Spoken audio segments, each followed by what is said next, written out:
हमने प्रीवियसली पढ़ा था रॉक और टाइप ऑफ रॉक फॉर्मेशन, जिसमें हमने देखा था कि हमारी अर्थ पे वॉल्केनिक लावा जब अर्थ के क्रस्ट पे आता है तो उस क्रस्ट फॉर्मेशन पे आने के बाद जब वो कूल डाउन होता है तो कूलिंग से एक नया रॉक फॉर्मेशन आएगा, मतलब एक पत्थर का फॉर्मेशन आता है। उसी रॉक फॉर्मेशन के बारे में हम पढ़ रहे थे कि किस तरीके से कौन कौन से टाइप के रॉक फॉर्मेशन क्रिएट होते हैं, जिसमें हमने इग्निशियस रॉक जो प्राइमरी या सबसे पहले जब लावा कूल डाउन होता है उससे जो एक सॉलिड फॉर्मेशन बनती है इसे हम बोलते हैं इग्निशियस रॉक। आज हम पढ़ने वाले हैं सेडिमेंट्री रॉक्स के बारे में और मेटामॉर्फिक रॉक्स के बारे में, जिसे हम सेडिमेंट्री को सेकेंड फॉर्म ऑफ रॉक बोलते हैं और मेटामॉर्फिक को हम थर्ड फॉर्म ऑफ रॉक के नाम से जानते हैं। तो स्टार्ट करेंगे हम टाइप ऑफ रॉक में। सबसे second formation sedimentary rock, sedimentary rock formation. नाम से ही पता चल रहा है, सेडिमेंट्री का मतलब होता है जब पहले से ही बने हुए रॉक में उसके फ्रेगमेंट्स में टूट छूट होने लगे, मतलब वो टूट टूट के बिखरने लगे। अब ये बिखरता कैसे है? तो जब हमारे अर्थ पे टेम्परेचर चेंजेस होते हैं, इसमें रेनफॉल फॉर्मेशन आता है, केमिकली फॉर्मेशन में चेंज होती हैं, केमिकल रिएक्शंस क्रिएट होती हैं, बायोलॉजिकली चेंजेस आता है, मतलब प्लांट और एनिमल की डेड और डीके बॉडी का केमिकल फॉर्मेशन में चेंजेस क्रिएट कर देता है। तो बायोलॉजिकल चेंजेस की वजह से जब इग्निशियस रॉक की फॉर्मेशन में चेंजेस आने लगे, उस फॉर्मेशन के बाद जब एक नया फॉर्मेशन आए उन्हीं इकट्ठे हुए पत्थरों से, छोटे छोटे पत्थरों से, उसी को ही हम सेडिमेंट्री रॉक्स बोल देते हैं। तो सिंपली बोल सकते हैं एक वर्ड में कि इग्निशियस सेडिमेंट्री रॉक फॉर्मेशन होता है लिथिफिकेशन। लिथिफिकेशन, लिथिफिकेशन मतलब, लिथिफिकेशन का मतलब होता है सॉलिडिफिकेशन एंड कॉम्पैक्शन।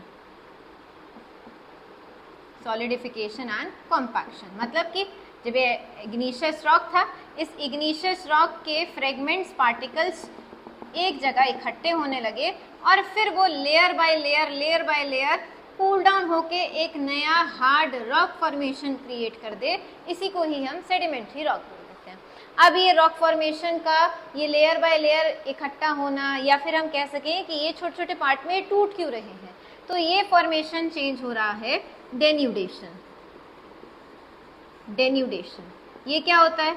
डेन्यूडेशन का मतलब वेदरिंग और इरोजन। वेदरिंग और इरोजन का मतलब कि जब हमारी अर्थ पे वेदर क्लाइमेटिक कंडीशन की वजह से नए नए फॉर्मेशन आए, जैसे कि टेम्परेचर में राइज अप होना। जब हीट या समर का टेम्परेचर होता है तो हीट इंटेंस रहती है, टेम्परेचर हाई रहता है, 40 डिग्री सेल्सियस तक टेम्परेचर पहुंच जाता है। समर सीजन के टाइम पर डिफरेंट एरियाज में अलग अलग टेम्परेचर हो जाता है। हमारे अगर हम नॉर्थ इंडिया की बात करें तो 8 डिग्री सेल्सियस तक पहुंच जाता है, हिली एरियाज़ की बात करें तो माइनस टेम्परेचर पहुंच जाता है। तो ये टेम्परेचर में चेंज होना, रेनफॉल सीजन में रेनफॉल आना, अब रेनफॉल में भी अब तो केमिकली चेंजेस आने लगे हैं, तो केमिकल चेंजेस होना। तो जब इसकी वजह से ये रॉक फ्रेगमेंट्स में टूटने लगे, और इरोजन मतलब कि एक जगह से दूसरी जगह उन सेडिमेंट्स का डिस्प्लेसमेंट। अभी डिस्प्लेसमेंट क्यों हो रहा है? विंड और वाटर के मूवमेंट की वजह से। विंड और वाटर आई और अपने साथ एक जगह से दूसरी जगह ले जाकर एक्यूमुलेट कर दिया। तो जब वो एक जगह से दूसरी जगह जाके एक्यूमुलेट होकर ठंडा होकर नया रॉक बना देता है तो उसे हम सेडिमेंट्री रॉक बोल देते हैं। अब मैंने आपको बताया कि वेदरिंग में भी ये डिफरेंट फॉर्मेशन की वजह से होता है। तो सेडिमेंट्री रॉक्स को भी हमने 3 पार्ट में डिवाइड करा हुआ है, जिसमें 3 पार्ट फॉर्मेशन आ जाती है इसका। सबसे पहले इसकी formation chemical, chemical change formation. जब सेडिमेंट्री रॉक्स में केमिकली चेंज हो जाए, केमिकली चेंज फॉर्मेशन कैसे? जब किसी केव एरिया में वाटर एक्यूमुलेटेड है या फिर किसी सॉल्ट वाटर लेक के पास वाटर एक्यूमुलेटेड है, उसमें मिनरल्स रहते हैं, क्योंकि सेलाइन वाटर है तो उसमें मैग्नीशियम रहेगा, कैल्शियम रहेगा, फास्फोरस रहेगा। तो जब वो मिनरल एनरिच वाटर इवेपोरेट हो जाए और वाटर इवेपोरेट होने के बाद जो मिनरल्स इसमें बचे हैं, ये मिनरल्स एक जगह एक्यूमुलेट होके एक रॉक फॉर्मेशन क्रिएट कर दे, तो ऐसे टाइप के केमिकली चेंज रॉक्स को हम केमिकली चेंज सेडिमेंट्री रॉक्स के नाम से जानते हैं। अब इसके एग्जाम्पल, तो इसके एग्जाम्पल सबसे अच्छा एग्जाम्पल है स्टैलगमाइट और स्टेलेसिटाइट। ये दो बहुत प्रोमिनेंट एग्जाम्पल है, आपने देखा भी होगा केव्स में जैसे आइस एक जगह फ्रीज होने लगती है तो एक कोन लाइक स्ट्रक्चर, इस तरीके से लटका हुआ स्ट्रक्चर या इस तरीके से उभरा हुआ स्ट्रक्चर बना जाता है केव्स एरियाज में। ऐसे ही जब रॉक फॉर्मेशन जैसा स्ट्रक्चर क्रिएट हो जाए तो ऐसे चेंजेस रॉक को हम केमिकली चेंजेस रॉक बोलते हैं। सेकेंड फॉर्मेशन बायोलॉजिकल चेंज, जब इग्निशियस रॉक में बायोलॉजिकल चेंज आ जाए। बायोलॉजिकल चेंज कैसे? किसी प्लांट या फिर किसी एनिमल की डेड और डीके बॉडी एक जगह इन फ्रेगमेंट्स में आकर इकट्ठा हो जाए। मतलब कैसे? जैसे कि ये फ्रेगमेंट्स टूटे और यहाँ पे एक जगह इकट्ठे हो गए, इसी बीच यहाँ पे प्लांट बॉडी थी, बहुत सारी एनिमल थे, वो सब मर गए और यहीं पर ही दबे रह गए। फिर दूसरा रॉक फॉर्मेशन आया, इसके ऊपर एक लेयर आ गई। तीसरा रॉक फॉर्मेशन आया, इसके ऊपर एक लेयर आ गई। पर वो जो एनिमल्स थे वो डीके नहीं हो पाए, प्लांट जो थे डीके नहीं हो पाए, और इसी में ही वो प्रेशर और इसमें वॉल्यूम चेंज होने की वजह से ये यहीं पर ही एक्यूमुलेट रहे और इनके प्रेशर और टेम्परेचर और वॉल्यूम कंप्रेशन की वजह से इनका बायोलॉजिकल चेंज होने लगा और बायोलॉजिकल चेंज होके ये बन जाते हैं फॉसिल फॉर्मेशन में। तो हम कह सकते हैं क्या ऐसा है कि sedimentary rock is the only rock जिसमें हमें फॉसिल्स मिलते हैं। ना तो हमें मेटामॉर्फिक रॉक में फॉसिल मिलते हैं और ना ही हमें इग्निशियस रॉक में फॉर्मेशन में फॉसिल्स मिलते हैं। तो जो सेडिमेंट्री रॉक है ये बायोलॉजिकली बहुत ही ज़्यादा इम्पोर्टेंट रॉक है, क्योंकि अब तक की जो हम अर्थ की स्टडी करते आए हैं कि अर्थ पे सबसे पहले बैक्टीरिया फॉर्मेशन में लाइफ थी, साइनोबैक्टीरिया था, फिर अर्थ पे फिश फॉर्मेशन आई, फिश के बाद एम्फीबियंस बने, एम्फीबियंस के बाद हमारे अर्थ पे रेप्टाइल्स आए, रेप्टाइल्स के बाद मैमल्स आए। ये एविडेंस थ्योरी कहाँ से आई? ये थ्योरी हमने जनरेट करी इन्हीं सेडिमेंट्स में फॉसिल्स के एक्यूमुलेशन की वजह से, जो इसमें एक्यूमुलेशन हमें फॉसिल्स मिले थे। ठीक है, तो ये फॉसिल रॉक फॉर्मेशन होता है और ये फॉसिल फिर चेंज होके किस में कन्वर्ट होता है? कोल फॉर्मेशन में। तो इसमें कोल देखने को मिलता है, पेट्रोलियम फॉर्मेशन मिलता है और लाइमस्टोन स्टोन इसमें देखने को मिलते हैं। तो मतलब हम कह सकते हैं कि सेडिमेंट्री रॉक लिथिफिकेशन प्रोसेस से बनता है। दूसरा, इसमें फॉसिल्स प्रेजेंट होते हैं और ये पोरस रहता है, क्योंकि इसमें होल्स फॉर्मेशन रहता है, तभी तो ये पेट्रोलियम और कोल फॉर्मेशन एक्यूमुलेट हो पाया था। तो इसमें पोर्स फॉर्मेशन मिलता है और इसके एग्जाम्पल हमने देखे कोल, पेट्रोलियम और लाइमस्टोन। ये फॉर्मेशन हमारे जो सेडिमेंट्री रॉक है इसका सेकेंड फॉर्मेशन आ जाता है। थर्ड फॉर्मेशन कौन सा होता है? तो थर्ड फॉर्मेशन आता है सेडिमेंट्री रॉक का mechanically formed sedimentary rock. Mechanical formation में जब अर्थ पे टेम्परेचर चेंजेस हो और प्रेशर चेंजेस हो, इसी टेम्परेचर और प्रेशर चेंजेस में रनिंग वाटर हो या फिर क्लाइमेट में चेंजेस क्रिएट हो, इसकी वजह से जब रॉक फॉर्मेशन हार्ड और पोरस फॉर्मेशन में क्रिएट होता है तो ऐसे टाइप के रॉक फॉर्मेशन को सेडिमेंट्री में हम मैकेनिकली फॉर्म बोल देते हैं। इसका सबसे बेस्ट एग्जाम्पल है सैंडस्टोन जो है वो सेडिमेंट्री रॉक का मैकेनिकली फॉर्म एग्जाम्पल में सबसे अच्छा एग्जाम्पल के फॉर्मेशन में आता है।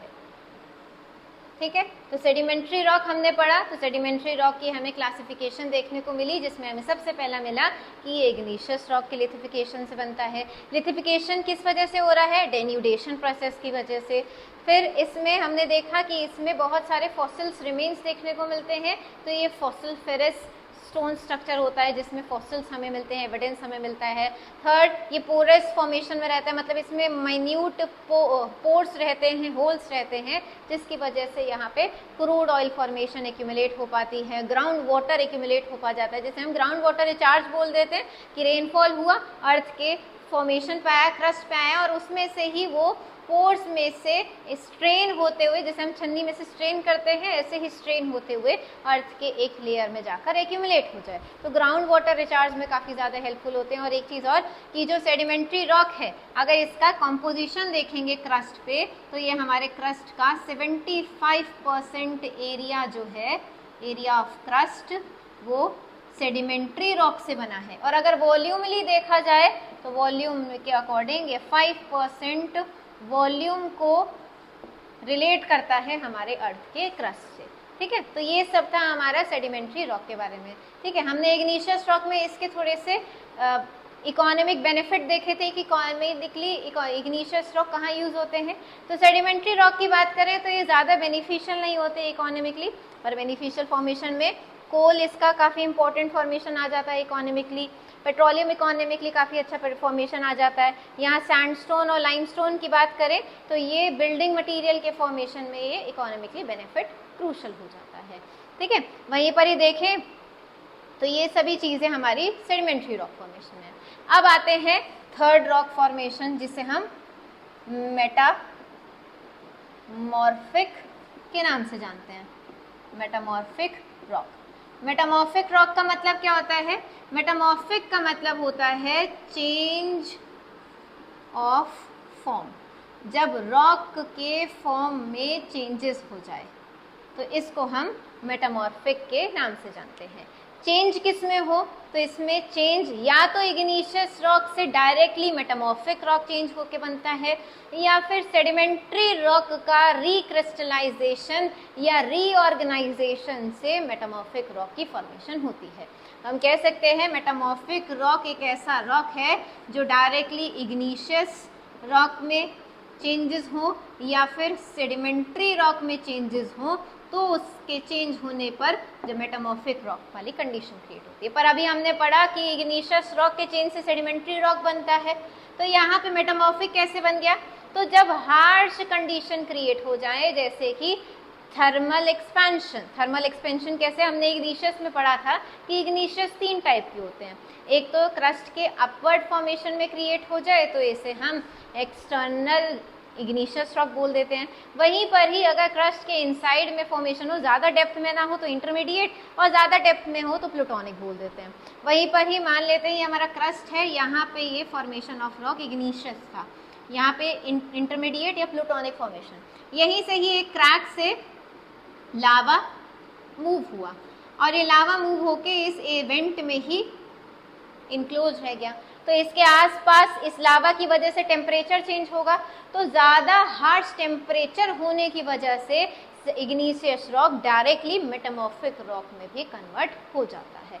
वहीं पर ही इसी सेडिमेंट्री रॉक्स का डेन्यूडेशन हो जाए, क्योंकि डेन्यूडेशन तो किसी का भी हो सकता है, तो सेडिमेंट्री रॉक का डेन्यूडेशन हो तो उस डेन्यूडेशन से जो रॉक फॉर्मेशन क्रिएट होता है इसे हम मेटामॉर्फिक रॉक के नाम से जानते हैं। इसका एग्जाम्पल, सबसे अच्छे एग्जाम्पल्स लिखेंगे इसके हम।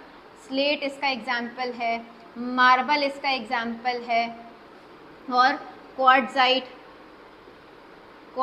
इसका बहुत अच्छा एग्जाम्पल है, और सिस्ट इसका काफ़ी अच्छा एग्जाम्पल है। ये सभी रॉक जो हैं मेटामॉर्फिक रॉक के बहुत प्रोमिनेंट एग्जाम्पल है। जिसमें थोड़ा सा कन्वर्जन बताऊं मैं आपको, तो जब इग्निशियस रॉक का ग्रेनाइट का हाई टेम्परेचर की वजह से कन्वर्जन होता है तो वो इग्निशियस डायरेक्टली मेटामॉर्फिक में बनता है, और वो कौन सा फॉर्मेशन है? वो स्लेट फॉर्मेशन है। स्लेट फॉर्मेशन ग्रेनाइट का मेटामॉर्फिक का थर्मल एक्सपेंशन की वजह से जो चेंजेस होता है वो स्लेट फॉर्मेशन में आ जाती है। ठीक है, वहीं पर ही ये सभी हमारे मेटामॉर्फिक के एग्जाम्पल्स हैं। मेटामॉर्फिक भी आप देख रहे हैं, क्वार्ट्जाइट, मार्बल, ये सभी बिल्डिंग मटेरियल के काफ़ी अच्छे एग्जाम्पल हैं, और ये सीमेंट फॉर्मेशन में भी काफ़ी ज़्यादा यूज होते हैं। तो ये सब था हमारा रॉक फॉर्मेशन, जहाँ पे हमने तीनों टाइप के रॉक्स के बारे में पढ़ा था, और थोड़ा सा हमने रॉक साइकिल के बारे में भी देखा कि किस तरीके से इग्निशियस रॉक मेटामॉर्फिक और सेडिमेंट्री दोनों में कन्वर्ट हो सकता है। जब हाई इंटेंस टेम्परेचर हो जाता है तो मेटामॉर्फिक में होता है, वहीं पर उसका डेन्यूडेशन हो तो वो सेडिमेंट्री फॉर्मेशन में होता है। यहीं पर ही सेडिमेंट्री रॉक का अगर डेन्यूडेशन हो जाए तो वो मेटामॉर्फिक रॉक में कन्वर्ट हो जाता है। यहाँ पे हमने कंप्लीट करा अपना रॉक और टाइप ऑफ रॉक फॉर्मेशन। आज के लिए इतना ही, फिर हम नेक्स्ट पढ़ेंगे नेक्स्ट क्लास में नेक्स्ट टॉपिक।